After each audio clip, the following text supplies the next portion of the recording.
L'autonomia del Veneto, la firma dell'accordo con il governo che nei giorni scorsi sembrava allontanarsi, pare aver avuto nelle ultime ore un'insperata accelerazione.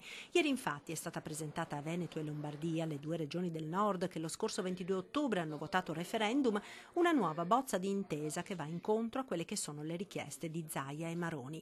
In particolare, dal nuovo testo della bozza di intesa sarebbe stato eliminato il criterio della spesa storica, inserito invece nel primo documento come base per il trasferimento delle risorse dallo Stato alla Regione, un criterio inaccettabile per il Veneto perché prevede il trasferimento alla Regione della stessa cifra spesa per quel capitolo l'anno precedente, un criterio che va a penalizzare quindi chi è virtuoso ed ha speso meno razionalizzando le risorse rispetto invece a chi per sprechi o inefficienze ha speso di più.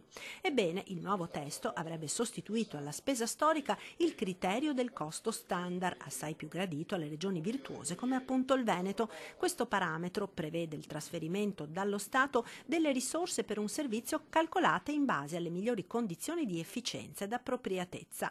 Ecco dunque che sulla base di queste modifiche la nuova bozza d'accordo sull'autonomia potrebbe essere firmata a breve, come annunciato ieri a Milano dal governatore Zaia ad un incontro elettorale con Maroni e Toti. Ci hanno proposto una bozza di preaccordo che abbiamo, tra virgolette, contestato, abbiamo osservato. Se ne hanno riproposta un'altra nelle ultime ore che sembra che sia molto più in linea con quello che chiediamo.